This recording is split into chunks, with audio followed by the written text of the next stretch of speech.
belli durumları müteakip, duanın kabule karin olduğu an yakalama mülahaza.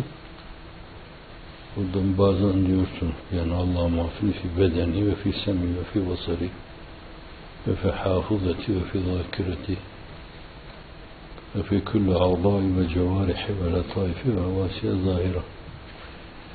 Bu Rabbe karşı teveccühte himmeti biraz aşağıya çekme, rolanti alma demek.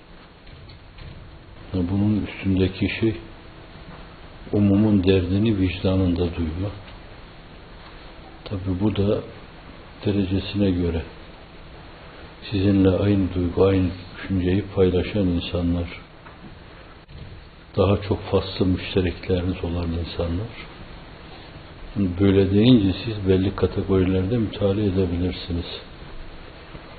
Bunları nazari itibara almak, onların dertlerini görmek. Daha sonra onlara yakın daha bir dış dairedeki dertlerini görmek ve himmeti daha da şahlandırarak bütün insanlık kucaklayabilecek mahiyette dertleri görmek ve bütün bunların hepsini de Cenab-ı Hakk'ın rızasına bağlayarak ihlasla yerine getirmeye çalışmak. Allah'ım bütün bu mevzudaki istek ve dileklerimiz esasen senin hoşnutluğun ve senin likana iştiyakımızın gereği falan demek. Onunla taşlandırmak. Aslında bunun için gerekli sebepler de var. Sebep mi, saik mi diyelim. Belki ızdırar demek daha uygun yani. Bir ızdırar hali var. Yani dünya cayır cayır yanıyor.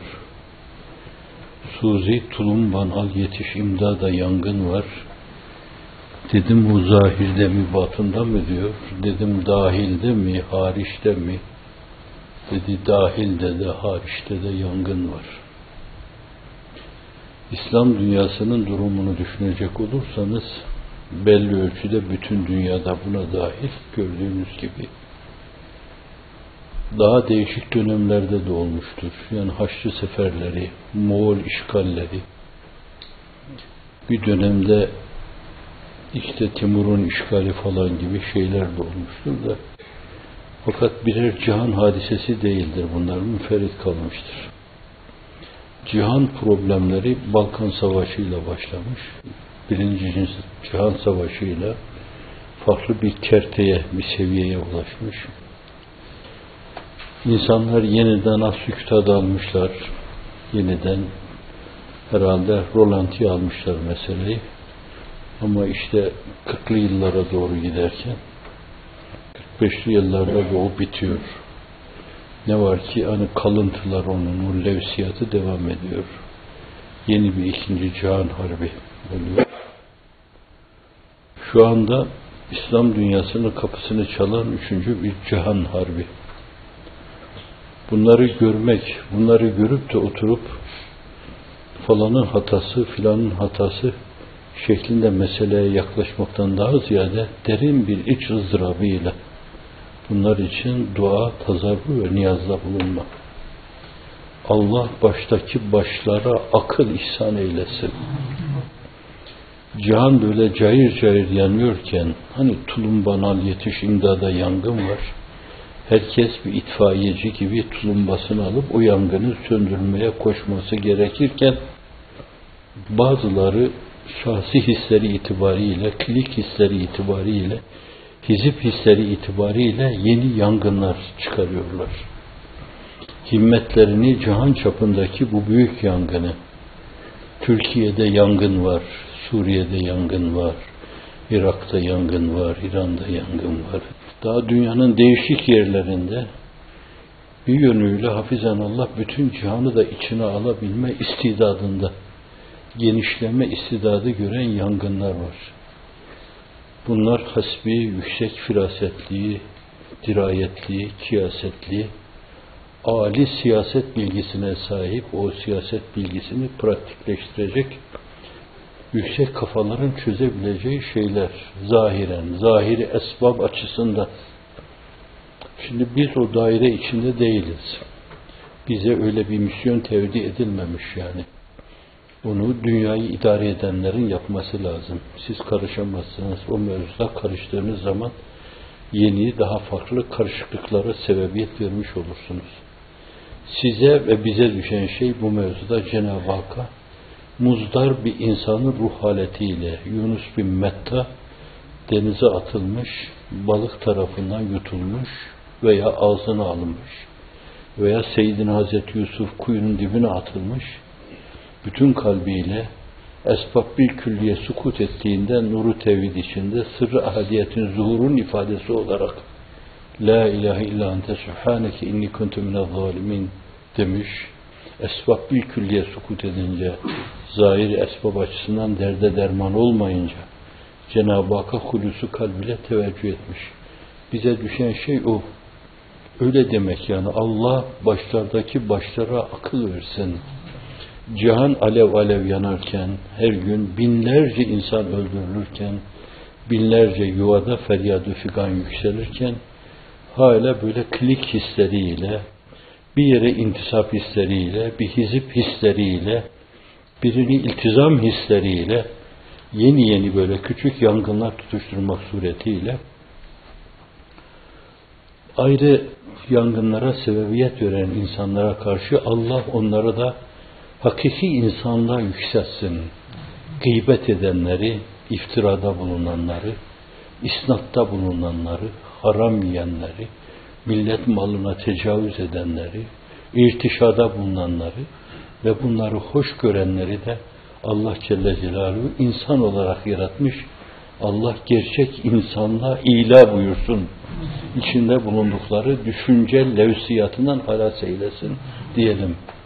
Ama bize düşen şey Allah'ım sen böyle bir yangına fırsat verme yeniden bir Balkan Harbi gibi, bir Birinci Cihan Harbi gibi, bir İkinci Cihan Harbi gibi. Şimdi lokal insanlar öldürülüyor.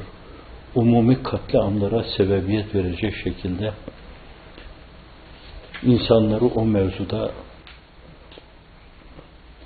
böyle frenlemek suretiyle öyle bir şeye sebebiyet vermelerine meydan verme diye bize yalvarıp yakarmak düşüyor. Ağzımızdan çıkan duanın her kelimesi kalbimizde bir mızrap tesiri icra ederek ifade etmek. Onun için esas bu gevezeliği yaptım ben şundan dolayı. Siz bunları biliyorsunuz. Böyle imkanı varsa arkadaşlarımız nasıl olsa teheccüd namazı kılınıyor. Hanefi mezhebinde o meseleye ilişiyorlar ama diğer mezhepler bu mevzuda cemaatle kılmada beis görmüyorlar, kılıyorlar. Ve bereketli de oluyor. Herkes cemaatle o teheccüd namazını kılınca bir sinerji de hasıl oluyor. Dolayısıyla bir metafizik gerilime vesile oluyor. Birimiz diğerinin tesirinden müteessir olarak, onun duyduğu teessürden müteessir olarak belki işten yalvarma, yakarma gibi şeyler oluyor. Biraz zahmet çekerek arkadaşlar teheccüd namazını kılsalar, cemaatle kılsalar burada. Teheccüdle sabah namazı arasında aşağı yukarı yarım saat gibi bir şey var. Ondan sonra da arkadaşların en günahkarı kimse, onu bilmiyorum, kendi mi benim falan diye ortaya çıkar, yoksa siz mi seçersiniz? En günahkarı kimse o, Hz. Şahi Geylani'nin nasrını, belki orada eğinme için ettiği duaları da katarak o mesele, hemen nasrın arkasında Hasan Şazeli Hazretlerinin nasrını, belki böyle vakit yeterse lütuf hizbinden başlayarak o ihticap hiziplerini tam ısrarında okuma olabilir. Ama nasrını bir günahkar kardeşiniz okusun. Siz de yürekten, Efendimiz hadis-i şerifte buyurduğu gibi ağlayın diyor. Ağlayamıyorsanız kendinizi ağlamaya zorlayın. Mıncıklayın etlerinizi böyle. Canınızı yakın. Gözyaşı dökün. Ahirette cehennemin dev dev cesametle üzerinize gelen kıvılcımlarını söndüren olduğunu sahih hadis ifade ediyor. Bu aynı zamanda dünyadaki feryadı figanı dindirecek de böyle bir feryadı figandır. Burada yapacağınız feryadı figanla dünyada yükselen feryadı figanı bastıracaksınız Allah'ın izniyle. Siz burada yanarsanız, bir itfaiyeci gibi dualarınızla hareket ederseniz, kendini bilmez, densizler, çok basit şeylere takılmış, dünyaya takılmış, her şeyi dünyadan ibaret gören o zavallıların da akılları başlarına gelir. Dua edelim demek içimden geliyordu, diyeyim diyordum. Tereddütte yaşadım desem mi demesem mi diye, ama dedim, hüsnü kabul görüyorsa arkadaşlarımız hassasiyetle takip etsinler. Hatta imkan varsa ben Taife-i Nisa'yı, bacılarımızı bu mevzuda şefkat kahramanları olmaları itibariyle bizim önümüzde görüyorum onları. Yani rical taifesinin önünde görüyorum onları. Bir ahli seyyaleye rastlayabilir, bir eşref saate rastlayabilir. Evet. Bir müddet tayini de bilmiyorum, size ağır gelir mi yani? La akar 11 gün bunu böyle yapsak yani. O Seyyidina Hazreti Mesih'in havarilerinin sayısı yani. O rakamda bir mübarekiyet olabilir. Abdullah İbni Selam'ı da katarsanız Efendimiz sallallahu aleyhi ve sellem aşire-i mübeşşeresinden sonra onunla yine o da 11 yapıyor. Kur'an-ı Kerim'de bununla alakalı daha farklı şeyler de var. O belli önemli şeylerin remzi gibidir. İster kendi sayısı, ister katlanması. Katladığınız zaman da belli bereketli hususlara işaret eder. Allah'ın izni inayetiyle bu kıvamı bir 11 gün kadar devam ettirelim. Bütün arkadaşlarımız zahmet olmazsa bacılarımız da gelsinler. Sonra 8'e kadar 9'a kadar gidip sabah namazı kıldıktan sonra istirahat buyurabilirler. Tabii benimki sadece teklif. Hatta ben de teheccüdümü kıldıktan sonra gelip oraya o duaya iştirak edebilirim yani. İnşallah.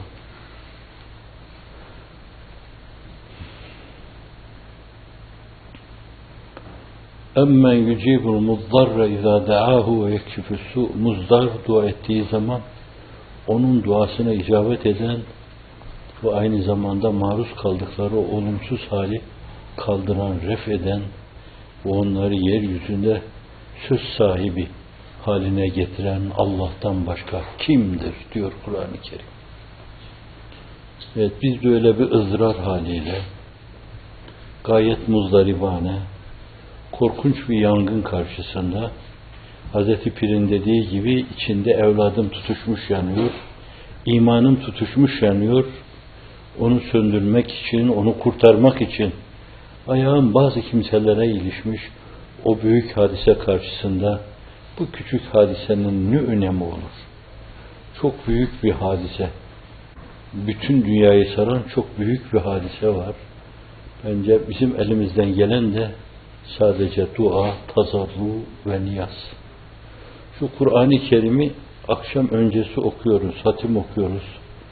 Bence onda da yani o hatimi bitirdikten, sadakallahul azim dedikten sonra da bu isteklerimizi bir kere daha Cenab-ı Hakk'a arz edelim. Allah'ım senin kelamını okuduk, senin Habibi Edibin buyuruyor.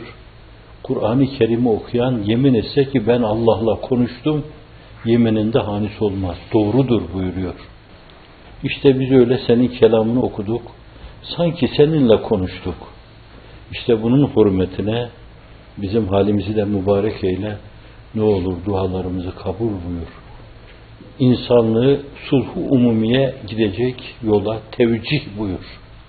Birbirlerini yemesinler, öldürmesinler, çelmelemesinler, elenselemesinler, kündeye almasınlar, yere çalmasınlar, dünyanın değişik yerlerinde yangınlar çıkarmasınlar. Vesselam.